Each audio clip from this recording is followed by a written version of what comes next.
Hello internet friends, my name is Catherine and I'm the human behind creation Miss Couture, and today is Vlogmas day number 8. No, that's 9. Anyways, you will see a lot of little mistakes. I did not re-record some of my intros, so sorry for the countdown, that doesn't make sense. So what we're going to do today is we're going to be working with different fibers that we usually do.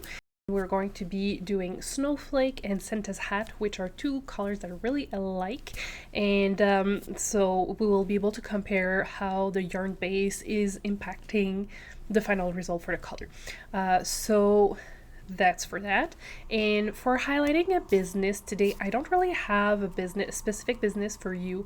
What I want to suggest is that if you're loved one that is a fiber enthusiast, likes patterns and stuff like that to make, so either garment, accessory, or stuff like that, I suggest that you ask them for a wish list of patterns that they would like. So depending on where they purchase their patterns, if it's Ravelry or other website, there's an option for a wish list. So I think that could be a super fun, smaller budget, budget friendly, I guess that would be the right way to say it, to offer something that your loved one really likes. So let's get into this. And we're continuing with the series where we are making the entire winter collection, and right now we are going to be working on Santa's Hat and Snowflake. So Santa's Hat will go on a BFL Marsham mixed, where my Snowflake will go on a Gotland BFL mixed. And that is because I've already dyed Snowflake on a different base and I want to compare it to the Gotland because the Gotland is gray. I'm going to show you. So this is the BFL Gotham. So you can see that this is very gray. So I just want to compare what it's going to look like in the end. So first thing we're going to do is do our stock solution, and we need to wear a protection for when we're manipulating the dry powder. As soon as the dry powder is open, we have to put a respirator on. It does not have to be this specific brand, but please make sure that you have something that will make sure that like you will not be breathing the fine particle, because we only have one pair of lungs, so we need to protect them. Okay. I know I'm annoying with we only have one pair of lungs, but we truly only have one pair of lungs. Okay, so make sure always that your scale is at 0, and once it's at 0, you can start putting your dry powder into your container. Okay, let's do this without being too intense. Okay, so that's good for this one. However, for the Snowflake, I will be using my tiny scale because I really don't need a whole lot of it. So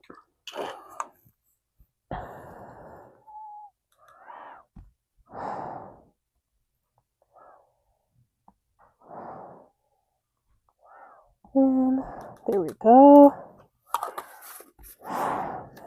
Perfect. So I'm pretty sure I've told you before, but if you're going to be using something like this, always make sure that you clear off the color on your container, because you actually need to make sure that it is clean up for the other one. And that's for this one. So I can now remove my respirator. So I'm going to remove it so you can hear me clearly. So with this specific color, from time to time I have issue with it, where it looks like it's coagulating. So I got this thing and it's fantastic. So it's magnetic. Here's the magnet. It goes in here. So it will like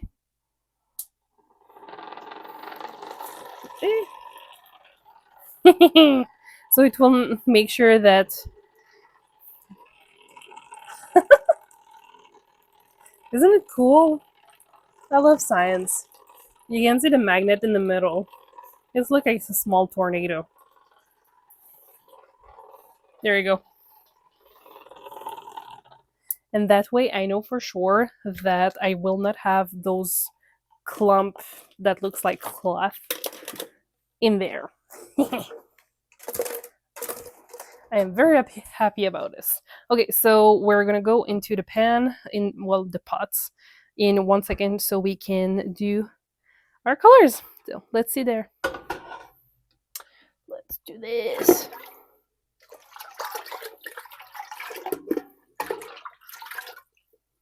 That's good.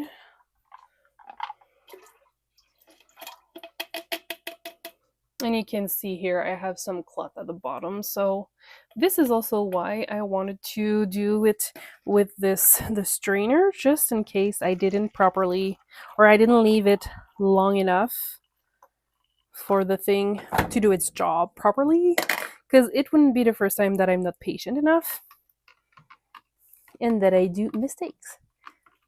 So now we're just going to work this way. See, I still have some cloth.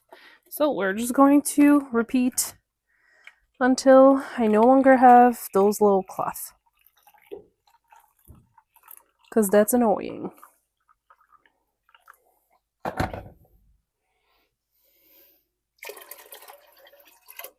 But you can see that. Like, it's not too hard. I just need to make sure that I strain it. And then we're going to be good to go very, very shortly. Sorry about that, friends.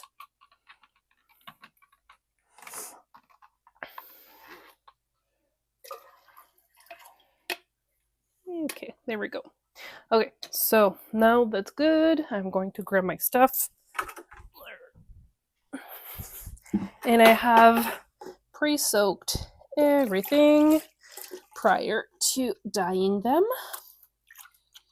to make sure that I would have an even coverage of the yarn.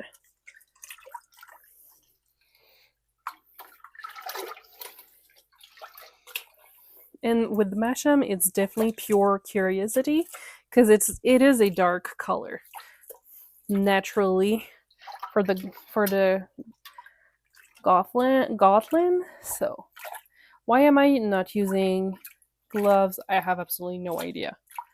It is not warm, just so you know. It's very cold.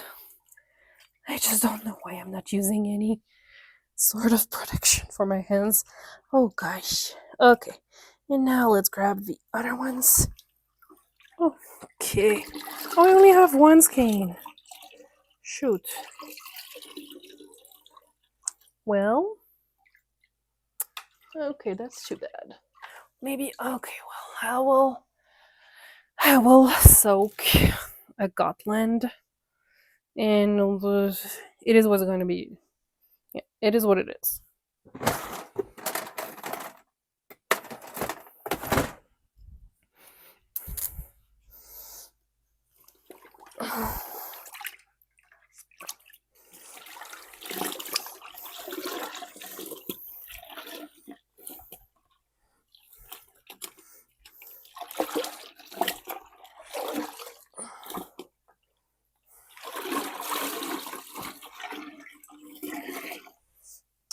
So we'll have a good idea also what it looks like on Gotland for the for Santa's hat, because now apparently I'm doing a Santa's hat on the Gotland as well. So I should have. Why did I not put any gloves on? Why? Anyways, I'm going to let it reach the right temperature where I'm going to wash my hands because it looks like I murdered someone now. That's what happens when I'm dying late at night. I shouldn't do that. But it is what it is. Okay, see you in a bit. Editing Catherine here. I just realized that I did not record the portion where I checked out my if everything was right, but there was a little hint of colors in the Santa's hat that I can tell you, and it's because it stained the cauldron. That's not a cauldron, the pot. So that's why. So sorry about that, friends. And it's the morning, so now we are going to be washing off excess dye from our Snowflake and our Santa's hat. This is going to be extremely let's just say it's going to be a blue-gray. For the Snowflake, it's going to be blue-gray. So, as usual, what I'm going to do now is I'm going to let this rest and soaking for about 10 to 15 minutes, and we're going to come back in about that time and see what we work with. Okay, see you in a little bit. Let's see where we are at. Okay, and we have some bleeding. So I feel like it might be the BFL Goblin itself that doesn't absorb the dye as nicely as other fiber blend. No, that's the Goblin.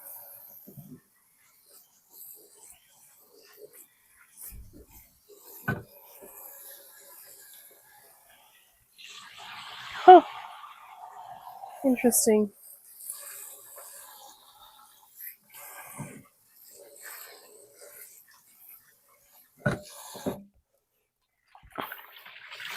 Because I still see some blue in here. That is very interesting.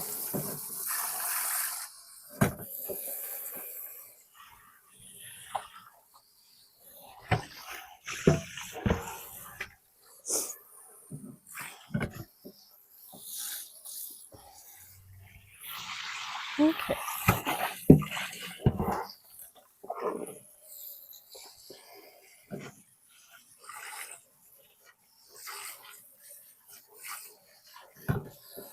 So I'm going to let this soak for a little bit, and I'm gonna come back for, I think, a last time. Okay.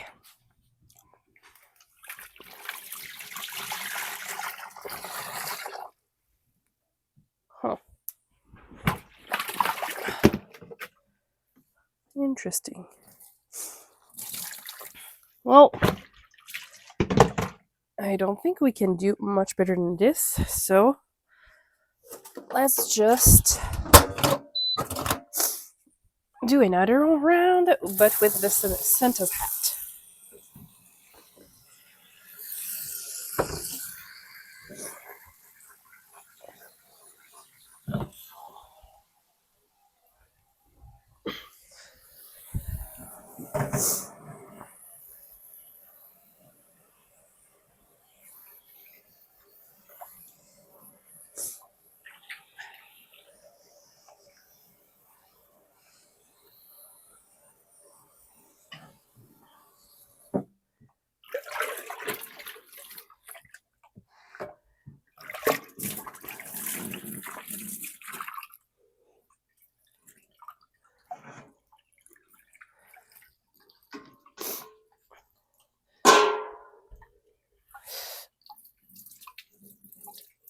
Let's remove a little bit of the excess of water. We're going to let it soak. And we have a hint of color in the water. So there's not enough that it would be worth for me to just dunk a skein of yarn and let it absorb the leftover color. So unfortunately, I won't be able to use that. So I'm going to let this soak for about 10 to 15 minutes, and we're going to come back and see what we have. Okay, what do we have here? A whole mess. Okay.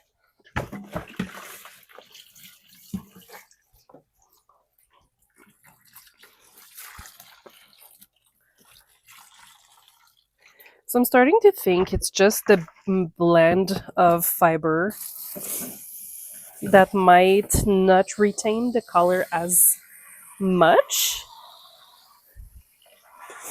which is possible. Yeah.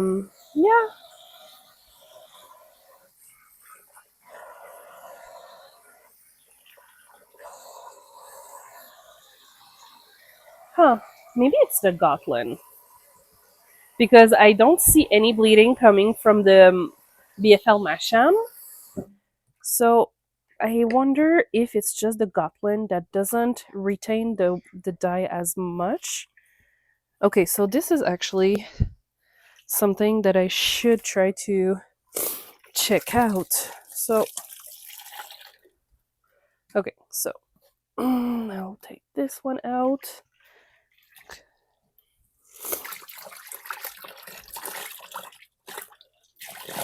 Okay,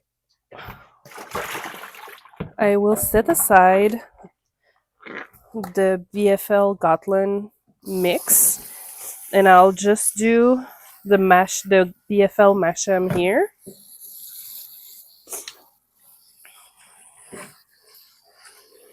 Just to see what it looks like.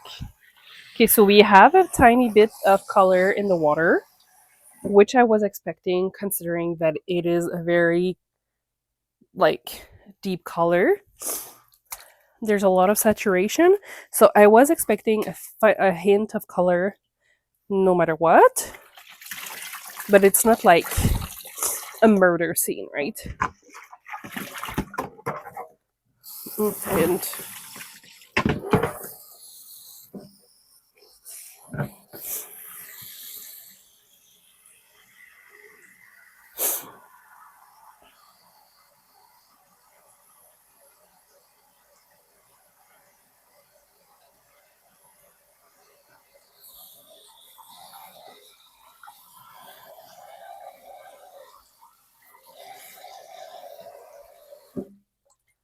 okay. So you see, I still have a hint of color, but like it's much better than the other cycle. So I really feel that it is my BFL Gotland that is the problem. So I'm just going to let this one soak a little bit, and then we're going to come back, see what's up, and we're going to do the BFL Gotland after. Okay. So we can see we have a hint of color once again, but that's okay. I can live with it.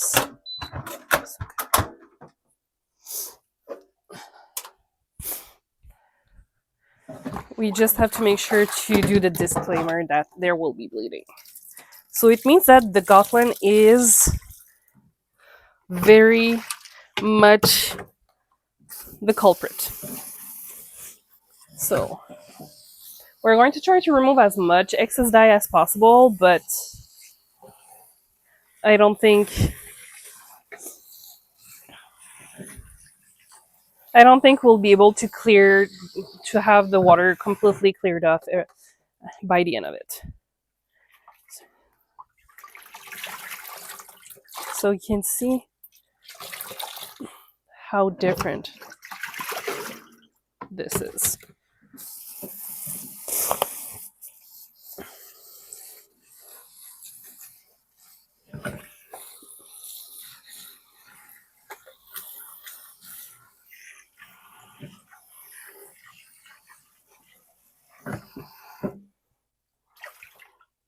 Okay, it's already a little bit better. I don't think we'll get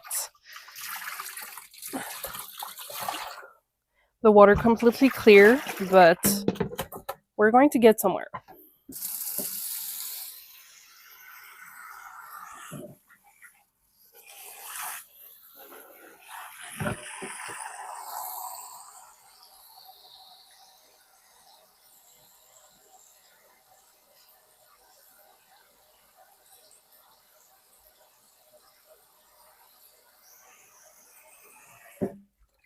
Okay, so we're going to let this soak for one last time, and after that I think we're going to be as good as we can be. Okay, see you in a bit.